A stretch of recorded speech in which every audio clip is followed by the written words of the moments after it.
Hey guys, welcome to Dublin, Ireland. I'm Dejan Kovacevic of DK Pittsburgh Sports. This is the Moxie Dublin, I believe, is the name of the hotel. Sounds right. Yes, she's nodding. Moxie.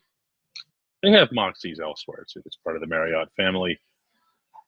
My wife and I decided to stay here for an extra day just to get around, and we really got around. I'm beat. She's not, but I am. We really got around everywhere, but it's worth it. If you've been here over the past few days, you know what I'm talking about. If you haven't, put it on the list. I don't want to, jump onto the Chamber of Commerce train here that I'm sure it seems like you've been getting hit with a lot of, oh, Dublin's so great. Dublin's so great. It actually is great. It actually is great. And I felt that way before coming here. It's a brief visit that I made back in 2017 to see a concert. It's really something special. There isn't another place like it. And take that from somebody who's been all over the world. Anything that you guys want to talk about today as it relates to football, I'm all ears. You're going to dictate this show. Chris Halleck went back today. He's actually in flight right now from Reykjavik to Pittsburgh. So it's just going to be just us. And we're going to talk about football. Mr. CJ seems impressed that I found a Starbucks. Dude, there's one like every 50 feet here. I didn't ever think I'd see a city that had a higher concentration of Starbucks than what downtown Pittsburgh has, and they've got us beat on that one. I say that with no real pride. I thought we had that one sealed up, but they've got a ton of them here. They also have a ton of coffee just in general. It has no impact whatsoever on either the smaller chains or even the private coffees and the gelato places that also serve coffee, and ice cream places that serve coffee. Crepes is another one. Crepes and coffee is everything ... and coffee. That's what the place is. Leroy gets us into the football groove. Says, how did the offensive line look to you yesterday? I know they had help, but I was encouraged. And my answer to that is they had help, but they also really fed off of it. And I thought it benefited them immensely. Now, when you have a Spencer Anderson over there on the right side, and I was talking to these guys about this after the game yesterday here, as you can imagine, when you have Spence over there, you feel better about it. You don't have any kind of – you just feel like the play is going to succeed in moving in that direction. They're doing that. They're doing that. They started to feel good enough about things that they would also switch over to the left side.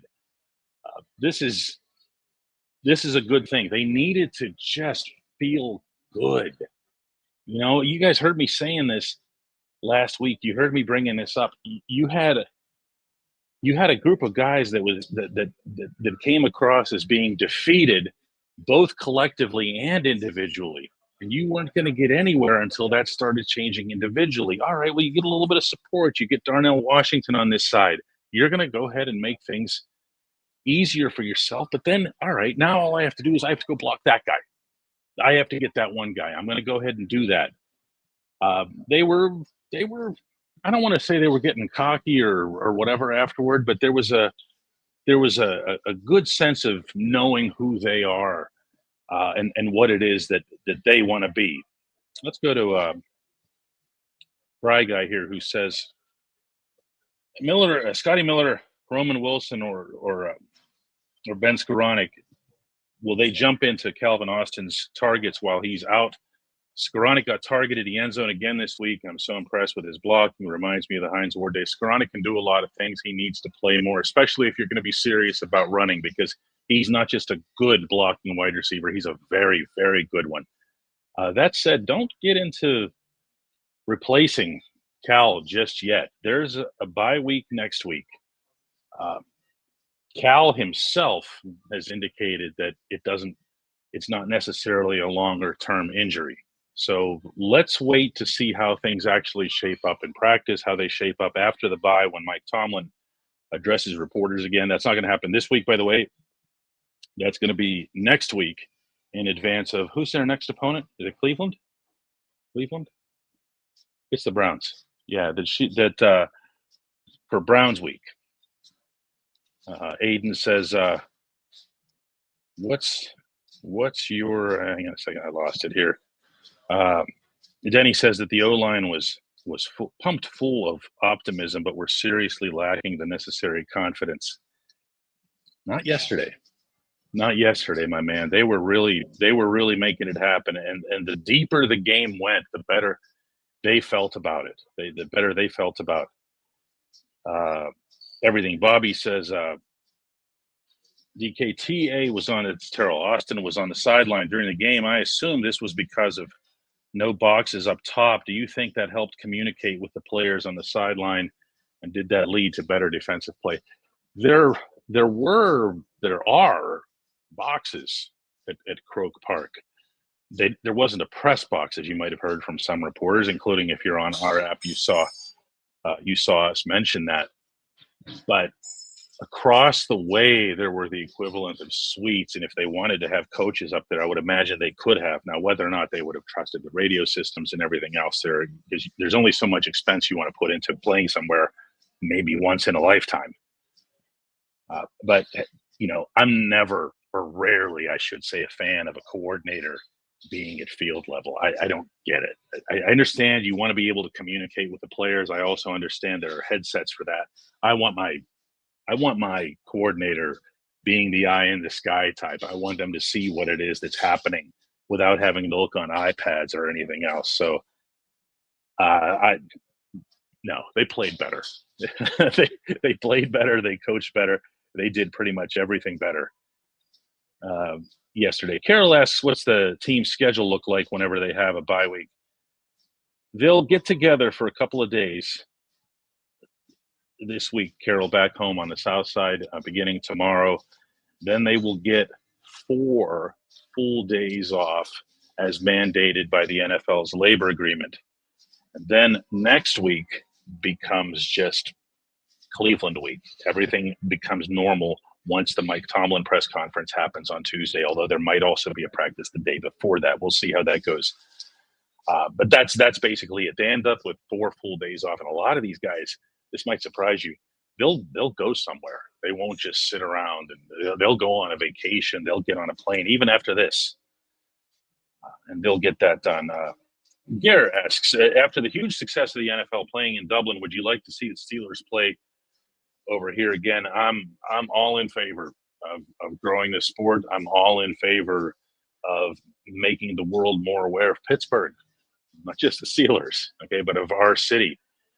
We saw while we were here, not today, obviously, everybody was bolting today, but over the couple of days before the game and then on game day itself, there were representatives here from the Pennsylvania Tourism Bureau they were doing these contests out on the street where they were trying to see if people could draw a ticket to win a trip to Pennsylvania. What's a trip to Pennsylvania even mean? Our state's pretty big to be offering trips to Pennsylvania. It's just a little bit too vague. But I'm all in favor of more people in the world getting exposed to our city, the great sport of American football. But from a selfish perspective, yes, yes, absolutely. Getting around like this is great, even if it's a place like this that I've been to before. Edward asks, what's still concerning is that our 5 offensive linemen can't go. I knew this was coming. Can't go against the defensive line without additional linemen to help out. Good for that game, but not every game. Why not, Ed? I haven't gotten a good answer to this question yet, and I've asked it quite a bit, including here just in casual talks and a subscriber meetup that we had down the street here by the O'Connell Bridge the other day. Why not?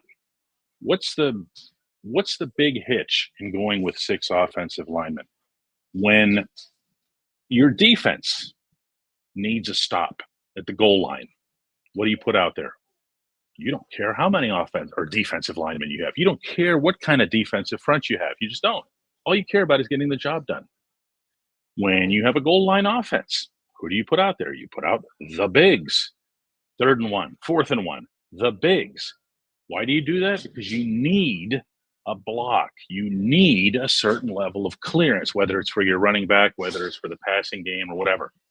Well, you need this. So if you go through the first three games, Ed, and you see that Darnell Washington, for example, wasn't used that much as a blocker, he wasn't used that much, period. Well, here comes Darnell in this game. Half the time he's out there blocking, but he also went out for passes and was targeted and made catches. By the way, one thing I don't hear too many people talking about, and maybe they should, is that Pat Fryermuth was limited to 16 snaps. Officially, 16 snaps, according to the data that came out today.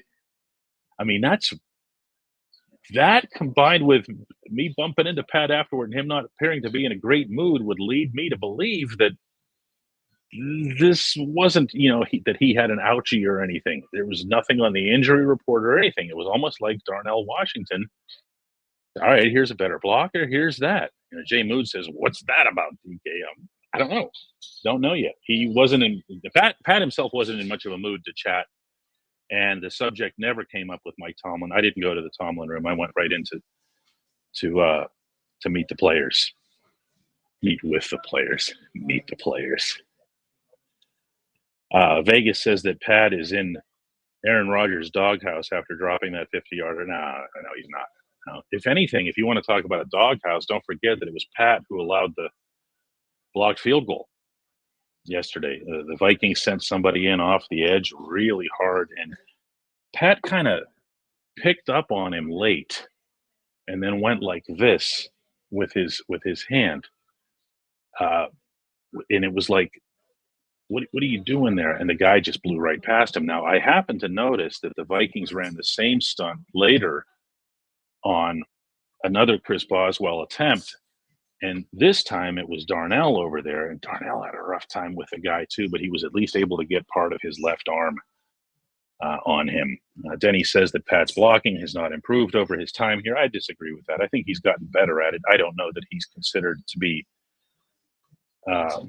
elite in that sense. Charlie asks, do you think that Kenny Gainwell's success this week is going to cut into Jaylen Warren's time more? I already feel like Tomlin doesn't like Warren, and this is just another reason to not use him. If you mean Warren being hurt, let's put it this way. It's not going to change what I believe is this head coach's enduring perception of Warren as being injury prone. Injury prone is a really tough label to assign to somebody. It just is.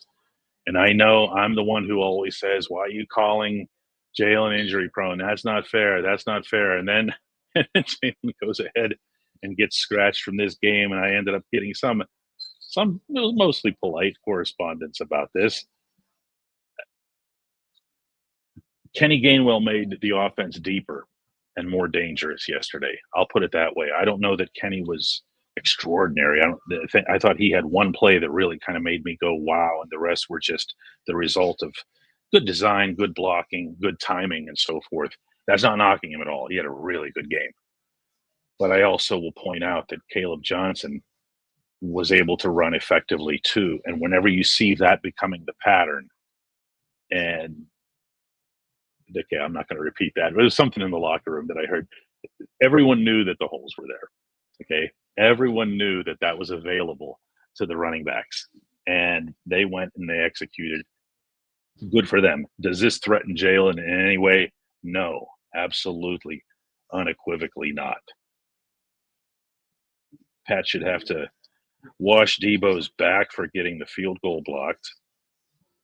I didn't get that at all. I have no idea what that meant, Vegas.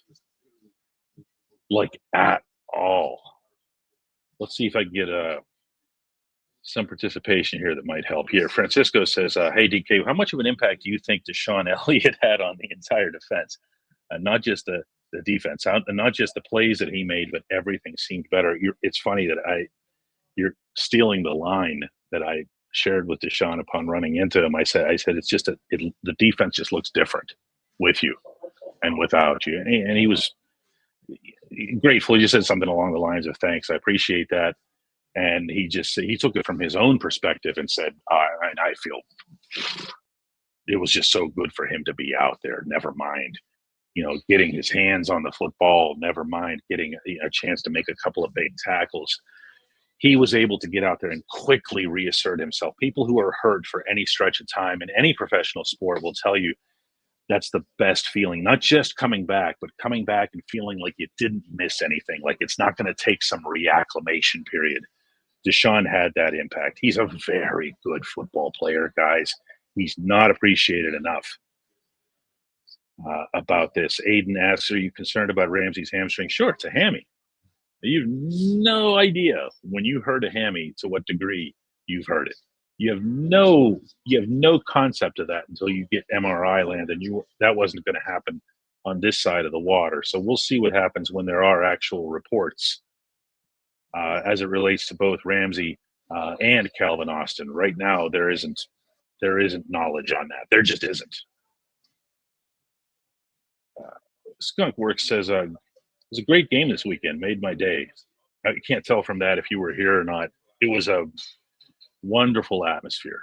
It really was. It was festive, joyful, friendly. There was a whole lot of friendliness, which might surprise some of you who will see Steelers games on the road, and you know that you have to put up with some grief here or there. What would happen out here, and this would happen on the street, is you'd see like a group of Vikings fans walk by with their horns or whatever, and they would go boo or whatever, but they were laughing, and it was just, they knew that everybody who did this knew that they came over here for the same reason. So you were more American than you were, from Pittsburgh or from Minneapolis. It was a really, really nice vibe throughout.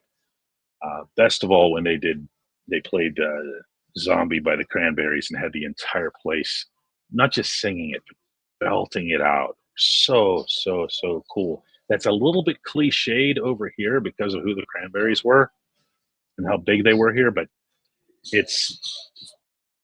I'm not gonna lie, it's my favorite thing that's happened over here so far. I just loved it. Chyla says that Keanu Benton looked good too. It was a nice complimentary game. Mostly, I shared a lot on our app over the past 24 hours about Keanu and the game that he had and the conversation that he and I had one-on-one afterward. Because as I was telling him, I keep coming to talk to you after things don't go well, and now I'm going to come over and talk to you after this. And he goes, that's all right. Go ahead and turn it on. He turned on the camera and we went at it. He is a guy who has talent. He is a guy who can get after it. He can make plays. The thing that had been, and maybe still is, like he, cured all his ills in one day. The thing that had been in question, and fairly so, is he stopping the run? Is he getting off his blocks? Is he shedding? Is he getting side to side? Is he getting his hands on the running back and taking the running back down when it calls for that? He does have a ways to go. The part that I like, though, about what you put up there, Chyla, is that it was a nice complementary game mostly. That is so good, because that is what happened with that defense more than anything. You could go through any good defensive play that somebody made, almost any one of them, and find that there was a second person involved, that there was a second hand, there was somebody blocking Carson Wentz's view. That was what made the defense as effective as it was. Andre says, did the locals have a hard time understanding the game? I don't know, man. I'm sitting in the press. We were outside, but we were still cordoned into our own section with tables that were supposed to function as desks and outlets and all that other stuff. So it was like a simulated press box, but we couldn't pick up on. I don't want to make something up here for you. I really don't know. I mean, I do know that American football in the rest of the world, everywhere in the rest of the world, whether it's Ireland or anywhere, has a long way to go before it's treated like a serious thing. At the moment, most of the world, and I don't think I'm exaggerating this, looks at what we do with American football and wonders why we stop and then stop again and then stop again. Just, they think of, in particular, football, global football, as being a continuous sport. We look at the running clock in soccer and think that's nuts. So there's a long way to go here on this sort of thing here. But the NFL's coming after everybody's money, and they're coming after everybody's money wherever they might happen to be. Charlie says, I know Broderick Jones has had a lackluster start to his career, but I'm always noticing him playing his heart out to the whistle a few times a game, especially this one with the hustle to the ball for the recovery. I have been as critical of Brod's actual performance, meaning how he's done as an offensive lineman, as anybody anywhere. And that's even though I like the kid, talk to him all the time, and we go back and forth honestly on that specific subject. But the one thing that I've maintained throughout, and anybody who's been a regular viewer, listener, reader of mine can attest to this, is that it's not that he's spacing out or being lazy or losing interest or lacks motivation or anything like that. That's not him. That's not him at all. When you watch him yesterday, you mentioned following Aaron Rodgers downfield. And Rodgers gets thumped on his face, ball comes up and whatever, and that was Broad down there. You know, it's not just commendable that his athleticism resulted in the fumble recovery. It's also commendable that he followed the play at all. He was following his quarterback. He was trying to have his quarterback's back, quite literally. He went down there and he got that ball. It's also that DK Metcalf mentioned to me that, because I had said this was just a talk we were having. I had mentioned to Metcalf on the 80-yard touchdown, you know, Calvin Austin's block downfield that has rightly gotten a lot of attention and should. Early in that snap, in that sequence, Broad was the one who picked up the hardest rush from the Minnesota defense. Really picked it up well, stood strong. And that's what I thought Metcalf was talking. It wasn't. It was that whenever Metcalf was doing his celebrating and everything else with the team, that Broad was down there with them too. Dude, that play began 80 yards in the other direction. That is a long way for 300 pounds of human to traverse, never mind to get there in that kind of a hurry.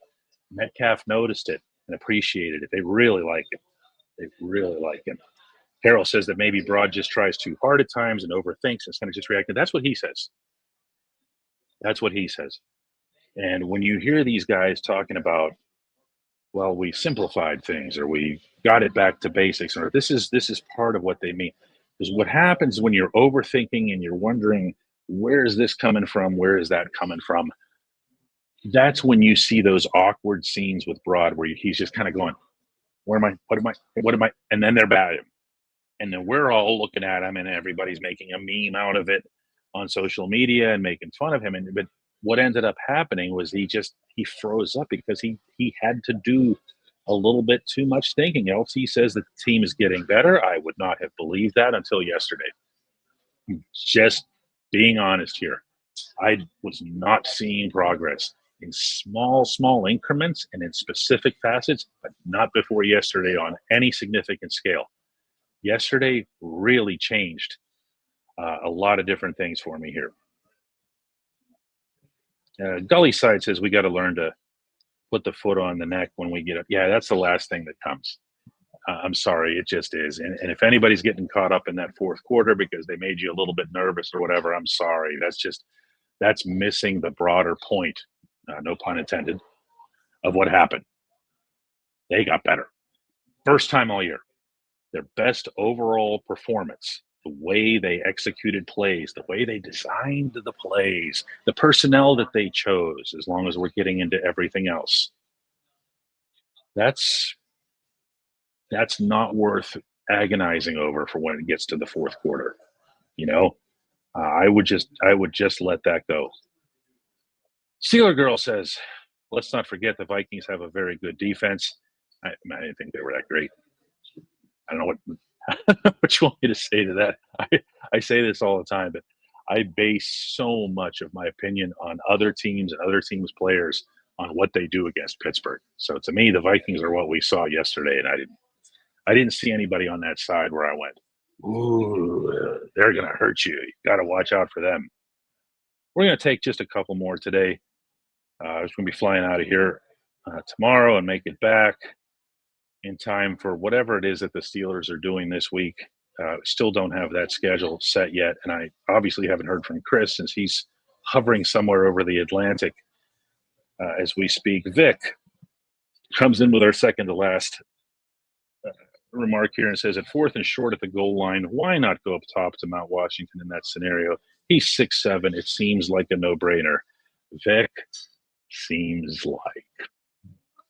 If you thought I was coming up with a rebuttal for you there, man. They have things that they can do at the goal line. They have things that they can do in the red zone that have been very, very effective. And I get surprised every time I see anybody try to out-clever themselves down there. You know, DB Cooper wants to know what Washington really weighs. I forced him once to commit to at least a range, and he said that it was around 300. And, well, it's probably a little bit over that. And if you notice all the motion that Darnell was doing yesterday, all the left and right, you could tell that even that was taking a toll. Not that he's in any kind of lackluster shape. He is in outstanding shape. Vegas says 275 to 325. If that's your range, it's on the higher end of that range. If that is in fact it. Chyla says that she sent me an email to hit me up. I'm trying to catch up with him. We tried to get around today to Dublin all over the place. I was putting aside the emails and all that other stuff. I'll be getting to some of that tonight. I'll be getting to more of that tomorrow on the flight back to Pittsburgh. J Mood says 300 my arse. Yeah, it's not 300. He is really, really he's really big right now, guys. That's the best way that I can put that in a generous way. There's a reason that he could theoretically line up at left tackle right now if he had to. Scott gets our last question in for the day. Says, what was with that punt? I'm not trying to pin them down inside the 10. Scott, I don't like punts. I don't like the punt as a concept. I really don't. I think it needs to be gradually by coaches phased out because the math tells you that the possession, the chance of keeping possession of the football is more important. So there are exceptions to that. The Vikings were going to be getting the ball. It was 4th and 1. Remember this, at the Minnesota 40. The Steelers on purpose take a penalty that drops them 5 more yards. So, but for all intents and purposes, the decision is made at 4th and 1 at the Minnesota 40. So you either have some automatic play like the tush push, and the Steelers do not, or you're going to risk a very long field goal, even for the best kicker in the game, or you're going to say, hey, the Vikings have no timeouts on the clock. There's a minute up there. Do I want them to have to cover 30 yards to kick the tying field goal? Or do I want them to have to start out as far back as possible? Corliss Whitman made sure that they started at the 20. It wasn't his dream punt, but they were at the 20, which means that they had to go, I don't know, half the length of the field in a minute with no timeouts. And Carson Wentz at quarterback and your defense feeling really good about itself. I was all right with the punt, and I was all right with it in the moment, regardless of outcome. Guys, I'm gonna let you go here. We're gonna hook up again. I don't even know.